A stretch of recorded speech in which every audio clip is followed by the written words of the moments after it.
This is Zachary Borton, a meth head and a criminal who murdered his roommates.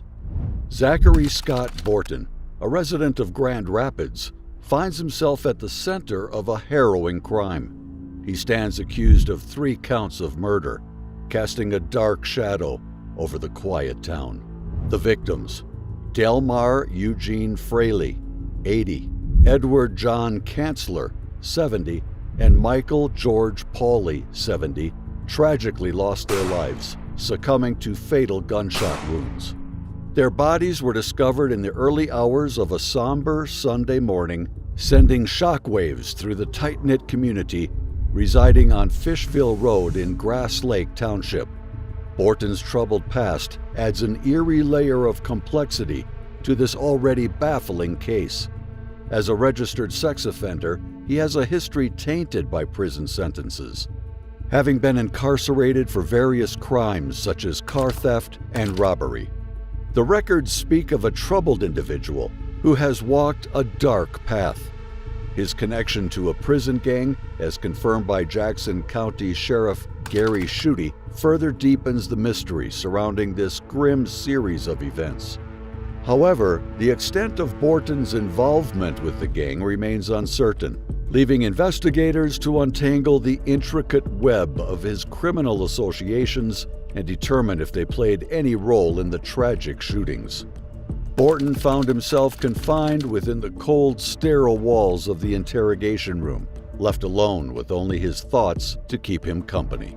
The suffocating silence hung in the air, thick with anticipation, as he anxiously awaited the arrival of the detective who held the key to unlocking the truth. Time seemed to stretch, teasing his frayed nerves, as each passing second weighed heavily upon his conscience.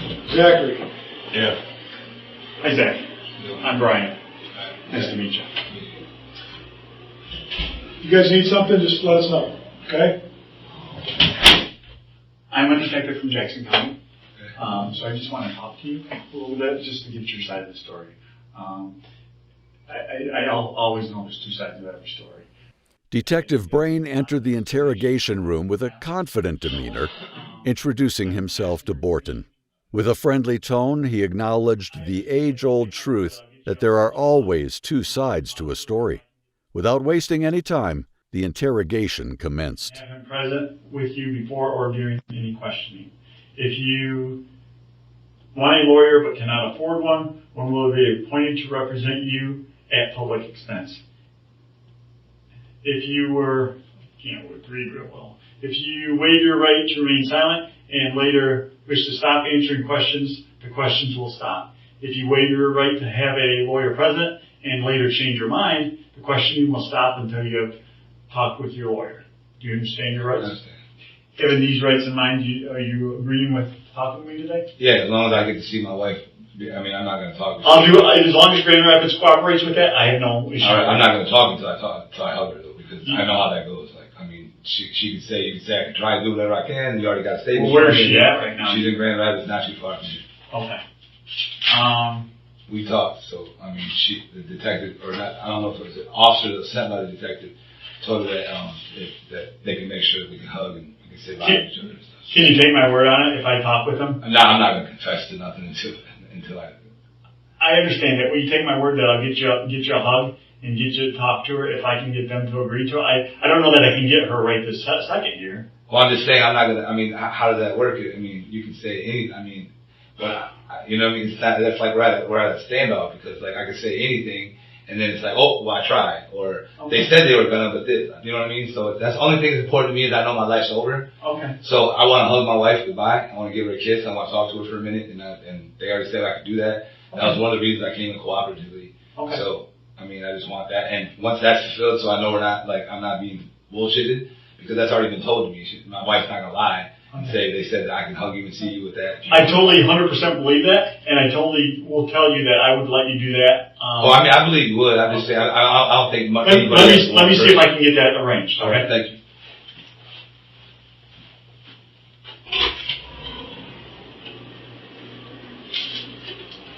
Borton was read his rights, as with any suspect in an interrogation. He was already familiar with this, as he is not a newcomer to things like this. Looking back, Borton's past offenses paint a troubling picture. In 1994, he faced conviction in Jackson County for car theft, armed robbery, and felony firearms charges. Even prior to these felonies, he had been charged with 3 minor counts of attempted breaking and entering of an automobile in North Carolina, foreshadowing a path of criminality. Subsequently, in Hillsdale County, he faced further convictions, including unarmed robbery, fraud, and a deeply disturbing charge of a third-degree criminal sexual conduct involving a minor aged between 13 and 15. At the time of this conviction, Borton was a young 18-year-old, setting him on a trajectory that has defined him as a registered sex offender ever since. Okay, that's where that's at. Absolutely. In the meantime, can we talk?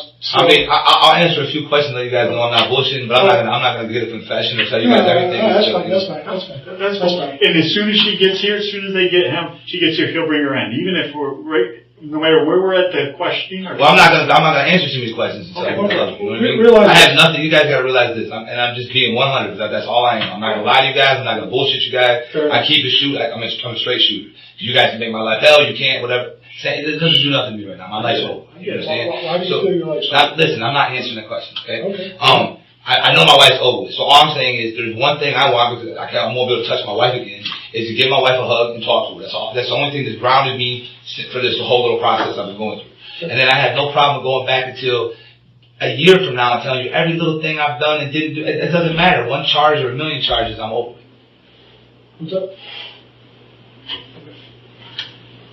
It seems like they're still working on it. Go ahead. Whether you guys charge me with one charge and I'm found guilty of it, or I get found guilty of 50 charges, it's the same amount of time, it's the same amount of time for me. So it makes me no difference. As to stealing a candy bar from Myers or to killing something, it doesn't matter. I'm going to do the same amount of time in prison. See what I'm saying? So that's all I wanted you guys to realize. Got text, like I told you, says, we'll see if she wants to come in. They're on their way there now. Okay. So, only thing Brian was thinking and that we were thinking is, we doesn't do, we're going to send somebody there. They're already on their way. As soon as they get there, we'll have an answer. If she says no, what do you want me to do? She's not going to say no. Okay. But if she does, then I mean, I guess she needs to tell me that I can call her. Well, we can do it over the phone. We can do it over the phone. You can't hug her over the phone, but that's right. That's the only thing that's important. You guys understand? I'm going through a thing, and my wife and I have been separated for like 9-10 months now, and we're on that verge of probably divorce. Probably gonna get divorced after this, and we haven't been on good terms. We finally started talking and stuff. And that's the only thing that's important to me. I don't care if I can confess to nothing. Pull a lawyer up and I can just go through it like that. I have no problem with that either. I'm just saying, if I can benefit out of it, because to me it's one and the same. Whether I get found guilty of fucking stealing a candy bar at Myers 10 years ago or what, it doesn't matter. I'm going to do the same amount of time. I've got 15 fucking felonies. So I'm definitely, whatever I get found guilty, it doesn't matter to me if it's a murder charge or if it's a gun charge or if it's a shooting in my wife's house charge. I mean, any of that stuff. It doesn't matter to me. I don't have a problem confessing all of it, because to me it's just going to get it over with faster anyway. But at the same time, I got one thing, that's my wife. You know what I'm saying? I didn't get to hug her goodbye, I didn't get to kiss her goodbye yesterday, today. That's all I want to do. And make sure we're going to be all right, and that's it. And I don't care about any of the other stuff. All the other stuff's irrelevant. You know what I mean? After that, it's like, whatever. You know what I mean? It's all one and the same. Borton's emotions immediately surged as the interrogation began, his demeanor becoming increasingly agitated when the topic shifted to his wife. He defiantly declared his refusal to confess to anything, stating his awareness that he would inevitably face consequences. Despite engaging in some casual conversation, Borton remained obstinate and uncooperative from the outset. In response, the detective took a strategic approach to address the situation.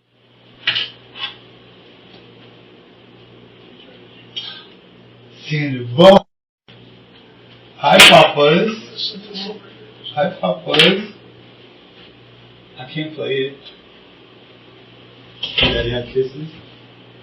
Oh, that's a good kiss. You playing your game?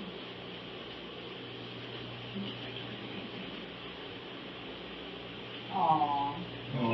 Is that a good hope?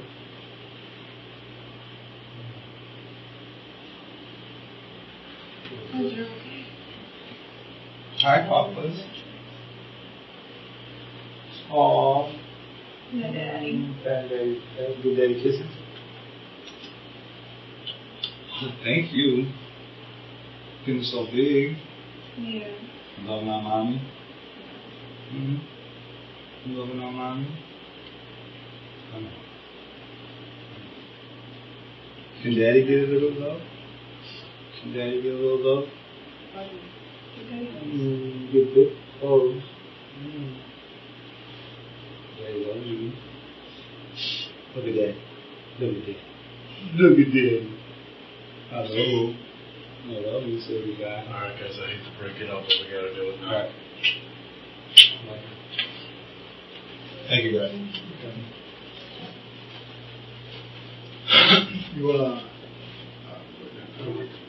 Go ahead. Bye, Papas. Bye. Bye, Papas. Thank you guys. Thank you for that. You're welcome.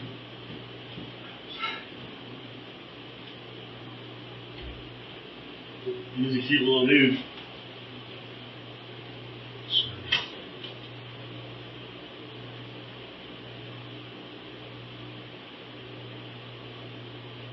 The detective made a bold move by ushering Borton's wife and child into the room. However, the family reunion was short-lived. Observing Borton's expression, it became evident that the gravity of his actions dawned upon him the moment his loved ones exited. Up until this point, Borton had remained uncooperative. But this unexpected turn of events had the potential to completely alter the course of the interrogation. Sometimes manipulation is not necessary to elicit a confession. Recognizing Borton's humanity, the detective knew that the most crucial phase was about to unfold. Alright. But we're men of our words, so I wish I could make it happen longer, but unfortunately we can't. Okay. Thank you very much. Very appreciative. He didn't want to kill two birds with one stone, so if you could send a detective in on your incident, or you guys all set? I'll have him step in. Okay. We're just gonna escort her out, make sure she gets back to her truck safely and things like that, and then he'll pop back in here, okay? I don't know if she knows where she's at or where she's going down here, but we want to make sure that she gets in her truck and on her way, so he'll be right back. Alright, thank you. I think your guy talked to her already, right? Yep. Okay. Thank you. You're welcome.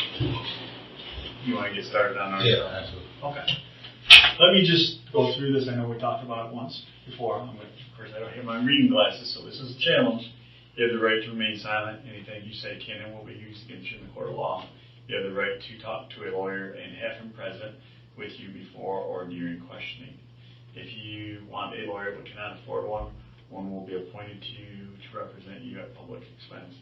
If you waive your right to remain silent and later wish to stop answering questions will stop. Just let me know. If you waive your right to have a lawyer present and later change your mind, the questioning will stop until you have talked with that lawyer. Do you understand these rights? Yeah. Okay. Are we okay to talk? Yeah. Okay. So tell me what happened with the on Fishville. Polak had been like, that's Mike. He had been high. I think he smoked crack or something. I'm not sure. Mm-hmm. But he was like noised out, and he kept coming in the back bedroom where I was staying, and like waving a pistol around and saying, "Who's in here? Who are you talking to?" I know somebody's in here, and then like the second or third time, I mean, I kind of got insulted because it was more like, if I want to have somebody in, I'd have somebody in here. Which bedroom are you talking about? If you go in the front door, there's a bedroom to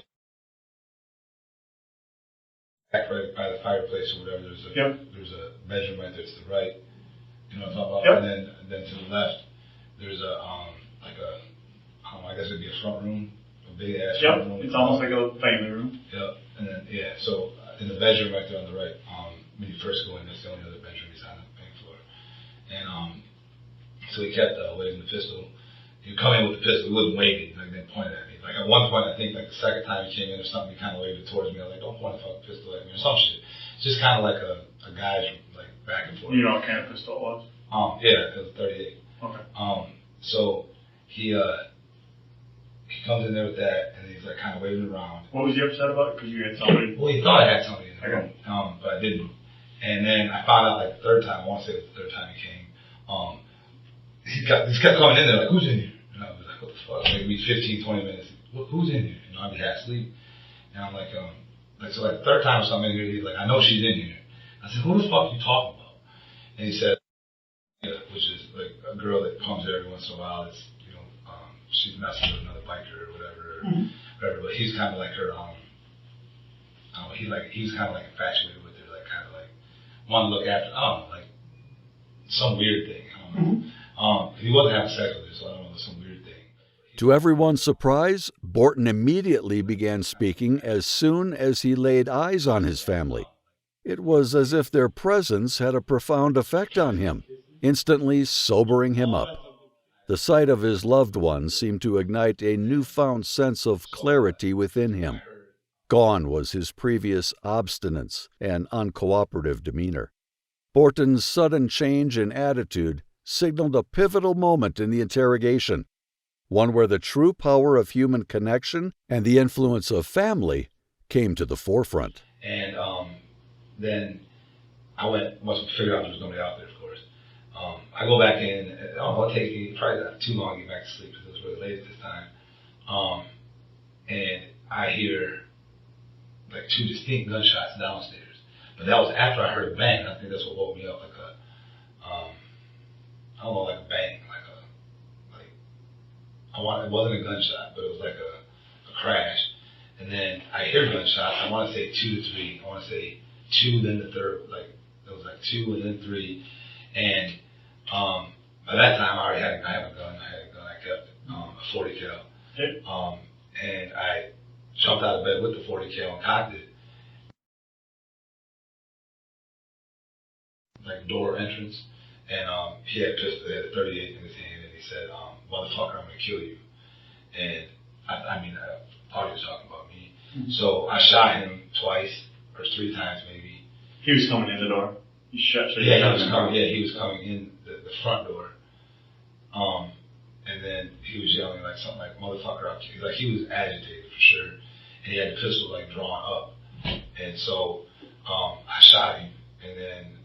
So 3 times? I'm not sure. I mean, Okay. It happened kind of fast and in slow motion, like at the same time, like it was all like kind of a blur. So I shot him, and then like after I shot, it was a gun, but it wasn't. After I looked closer, I just know it wasn't a gun. He was coming out of the back, and so I turned towards him and shot him, or at him rather. I don't know if I hit him the first time because he turned. And when he turned to like kind of get away, I kind of ran back towards him. And then I don't know if he was trying to raise the gun or what he was trying to do, but I shot him again. That was the one that was in the doorway. And then but it was kind of like far. I don't know, I'm trying to make it make sense. Because it all happened like a blur, like so fast. And then I remember shooting was in his hand or whatever, and then recognizing that it wasn't a gun. And then like panicking, like looking around and being like, you know, what the fuck? Oh my God, what the fuck? Now all my clothes and all that stuff were in the back room, but I didn't, like I was just thinking like, I was gonna panic, like what the fuck? So I went to run downstairs to see what the gunshots or whatever was downstairs.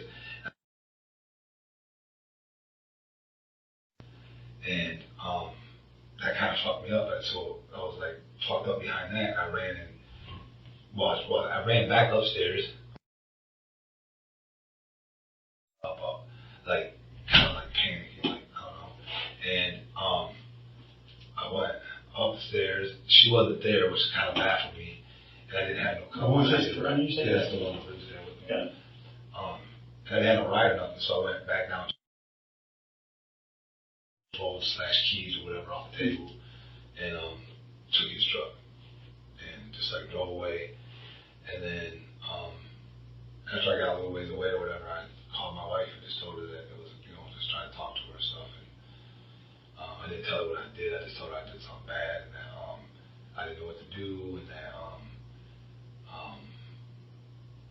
you know, he already shot somebody. He was gonna shoot at me, or he shot at me, or something like that.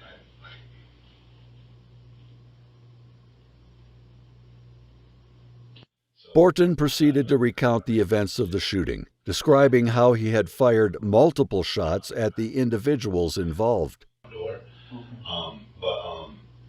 I'm not, I mean, like I said, I wasn't there, I wasn't sure, I just know I heard a bang, but it wasn't a gun bang. I got it. And then I heard, so I mean, for sure two, like at least two, I want to say two and then a third, like a two and then a pause and then a third gunshot. Do you think he knew what he was doing, or do you think he was like wigging out and thought it was someone who broke in? Well, he'd been wigging out the whole, you know what I'm saying? He'd been wigging out like the whole night. He'd been like. So you think he didn't know? Blur, like I sure. didn't think. That's when I first heard the noise, you know, what's going on. And then I just kind of like, I seen that he was like on the steps to go down to his house. So I left right, I mean, I went right back upstairs because the side door is right there, like where they put you out to the driveway. I unlatched the door, I went out to go check on him. And I seen like, almost immediately, you know what I mean? Like I seen that he was on the steps. So I went back upstairs to see. So was he all the way up the top of the steps, or was he like halfway up? I want to say like mid-step. Okay. I don't think he was all. Was he conscious, or? No, he wasn't conscious. Like he had like, his like face was opened up and stuff. You can tell he got like shot, like close, like I don't know. Like Borton attempted to weave a narrative suggesting self-defense as the motive behind his actions. According to his account, he claimed to have been woken by gunshots originating from his roommates. However, he admitted the possibility of mistaking a pipe for a firearm in the midst of the chaotic situation. It became evident, though, that the police had not discovered any weapons or pipes near the lifeless bodies.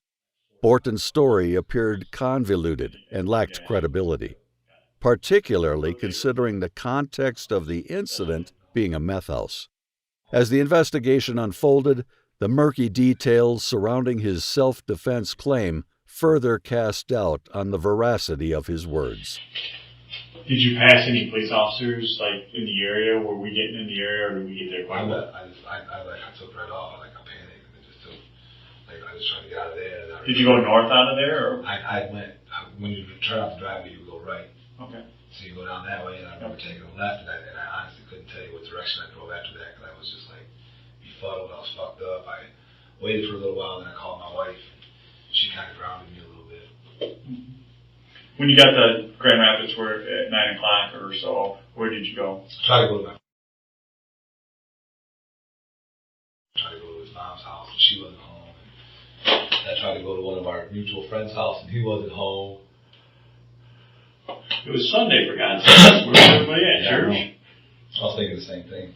It was early too. It was 10, probably 10, because I sat there and talked to my wife for like an hour in the parking lot. Mm-hmm. Then this is after I went to Kent home, and then was that after or before? No, it was before. So then, when you went all those three places, nobody's home. Where did you end up? Right where you guys found me at on 2nd Street. Okay. 3rd Street. No. I went to a car park first. I'll post drive. Parked there, but there's a lot of traffic coming in and out. So, I didn't want to stay there. So I ended up going to.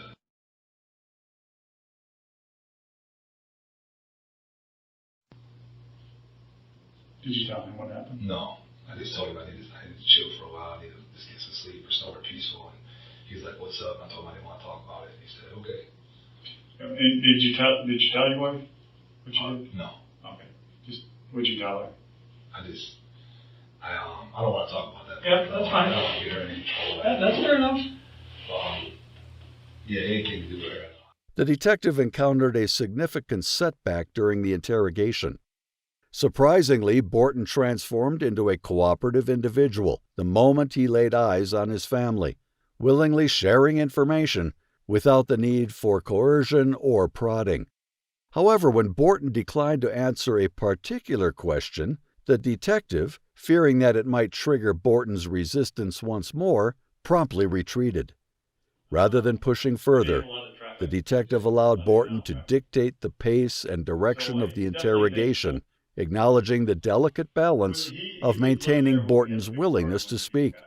It was a strategic decision, yielding control to Borton in the hopes of extracting more valuable information without risking a complete shutdown. He seems like a pretty decent dude. He happened to be, they were all hanging out at like the place north of there, right next door.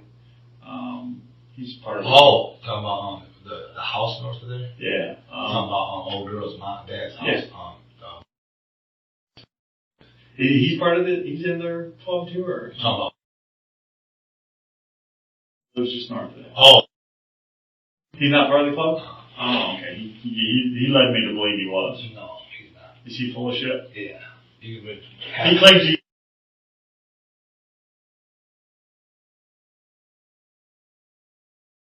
Like, well, why haven't you told us? Oh, it was so dark I couldn't see who did it. Right. Okay. He was kind of full of himself.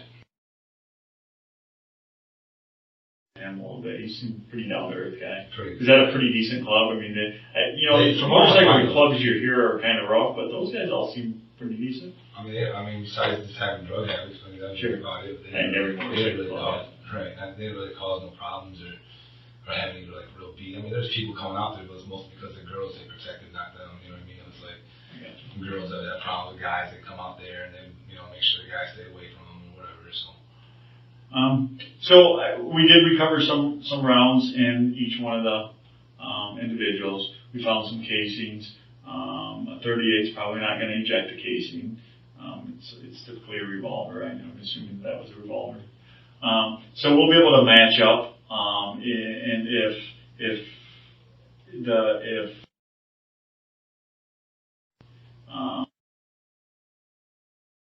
so especially now that we do have, they did recover a couple of guns over to your buddies. It's both the guns that you had there. You said they were behind a blue futon, both of them. Yeah, that's where they found at least the 40, and I'm assuming they said they found 2 They were guns. wrapped up together. So. Okay. So anything else you can add, or anything you want to add? I mean, that I can think of right now, it's still blurring in my mind now. I'm just trying to replay that shit. It's just I bet. And pretty much everything you told me appears to be pretty accurate. Obviously, we were in the belief, and I don't know that we're not in the belief. The ballistics will tell us that. Oh, absolutely. They'll tell us if your gun wasn't used, and I got to think that. Right. Because I would think that you probably had the 40. I don't know why you would have. I mean, I guess it's possible you could have used both guns, but it would be unusual. Right. Can you agree with that? How many times do you think you shot all together? I mean, I know I emptied the clip. Okay. Did you reload? No. Okay. Did you have additional magazines? No, I think I have the one bullet that's left in there. That was for me, and then that was it. Okay. So your thought was you were going to at some point use that on you, that last bullet? Yeah. Well, I'm glad it was mostly just to shoot in the air and have you guys shoot me. I'm trying to kill myself before I have enough guts to do it. Yeah. Well, for your son's sake and your wife's sake, more importantly your son's sake, I'm glad you didn't do that. Yeah, I know. Because your son will be able to see you. He'll be able to come at some point. I don't know how prison works, but obviously you do. But I would think at some point he's going to be able to come visit you. Oh, yeah. Do they let him when they're young? Yeah. Well, for his sake, he's not going to know any different initially. Yeah. Anything I can help you with? Because like I said, I do appreciate your honesty, your cooperation. You could have made this difficult for me, and you didn't, and I appreciate that. There's going to be things you probably need as far as little details or little questions you have. I'm fine with all that. I already know there's no snitching, nothing, but I'm not snitching on nobody but myself. No, you're right. There's probably going to be 1 or 2 things I didn't think to ask today, and you're cool with me coming up. Yeah, absolutely. Okay. Like I said, as long as you guys have held up your end, with bringing my wife in here and doing what you said, and he went and orders the pizza and all that. So I'm just a man of my word. If it's upheld on both ends, and our relationship right now is how it'll always be unless you change it. Sure. That's just true. Yeah. I won't ever change it because I have no reason to. I have no reason to change it either. And so it's just, but yeah, I know you're going to have more questions. Let me get with my partner here real quick and see. Just as the detective was nearing the end of the interrogation, and contemplating its conclusion, a fellow detective unexpectedly entered the room, announcing the arrival of pizza.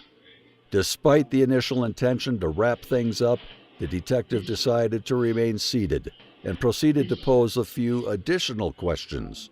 It seemed that the presence of the second detective sparked a renewed curiosity and desire to delve deeper into the matter at hand before officially concluding the interrogation. Funny question. You understand your rights? Yep. Okay. Just like we were read before, right? Yep. My watch turned off.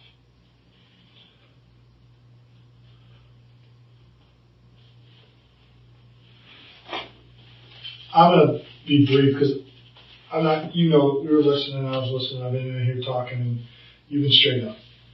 I got a question for you. Do you remember? You actually alluded to it earlier. You said, "Yeah, I shot all her windows and her slider and everything like that." Can you tell me about how that happened? We were going through this custody thing with divorce and Okay. going through not divorce, but custody, like a battle with it. And, when we first separated, she gave me full custody of my son. I had him for 6-8 months, something like that. And then, she took him, and then when I had a warrant for, I thought I had a warrant for a domestic or something, and she got a temporary order of relief, and then she wouldn't let me see him, and I hadn't seen him for 2 months. I hadn't seen my son, and so I tried to get into her glass door of her house, the back door, and then I couldn't get in. I seen the camera in this corner, so I shot towards the floor and shot the camera out. All right. Or what I thought was the camera out. What did you shoot? A 9mm. 9mm. Yeah. And what did you use to try to get in the door? A crowbar. Remember where the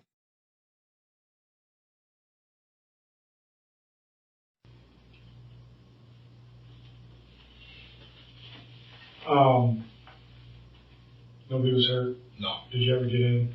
No. Just shut the windows? There was just that one window, yeah. Window? Okay. Yeah. That was after I broke it with a crowbar first, though. Broke it with a crowbar first and shot it. Yeah. Is that 9mm one of the same ones that was used? Do you know where that gun is? No, I don't know right offhand where it's at. Okay. And, any idea? Somewhere in Branch County. Branch? Yeah. How come Branch County? Just that's where I was messing around out there, and I gave it to one of the guys out there when I got my 40 cal. Okay. So you traded basically. I'd had the 40 cal for a while, and I was like, want to keep this 9, let me keep this 40 cal. He said, all right. All right. Fair enough. Can you tell me what happened? You were driving an Excursion, and Amanda had an Explorer, maybe? Mm-hmm. Tell me what happened. It happened right around the same time. It was, she had my son, I hadn't seen him. I was pulling into a park to go smoke a blunt, roll a blunt up, and she was coming out of the park. I knew she'd be in that area usually because she exchanged kids with her other baby daddy at that time or whatever. So I used to be in that neighborhood a lot, just kind of seeing if I could catch her or something with my son. Because we was playing mostly snatching at that point. She didn't have a custody order or nothing. So it's whoever has custody of him has custody of him. If he's leaving at a babysitter and I come and get him, then I got custody, which is fucked up to him, But I hadn't seen him, so I seen her and I seen that the baby seat in the back, so I kind of ran her off the road, and cause I was gonna try to get him out of the truck, steal my son back. But people started calling out and stuff, and I took off. Did you ram the vehicles? Yeah, I ran. Yeah. So that's why I got her off the road. I hit the front of her vehicle and pushed her to the side. Okay. Those are the only ones I was going to touch base on. I don't even know if they're worth it. You know what I mean? I'm not going to lie to you. You know the totality. You know the enormity of what's going on. I know you said, did you tell, I literally, the pizzas were here. Did you tell them where the guns are? Yeah. Where are they? Wrapped together in a black shirt. Yep. I told him where the car was at too, but he said you guys already knew. We already knew where the guns were too. I already knew. You'll find that he and I usually ask questions that we already know the answers to. That's what I do too. That's what I tell him online. Bam. Before, I'm not just going to come in here and ask 10 questions and leave. Is there anything else you feel like you want to get off your chest? Is there any more charges?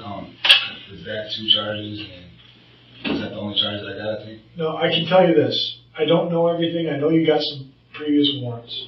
Okay. And some of them are for some of this, and I don't know everything. I honestly haven't run what all your warrants are. Okay. But I can tell you that at this point, my sergeant, me, this sergeant, kind of made a determination that the most important thing to address currently would be what happened in Jackson. Right. So you'll probably go to Jackson, maybe. In stark contrast to the previous detective, the newcomer exuded an air of seriousness and determination.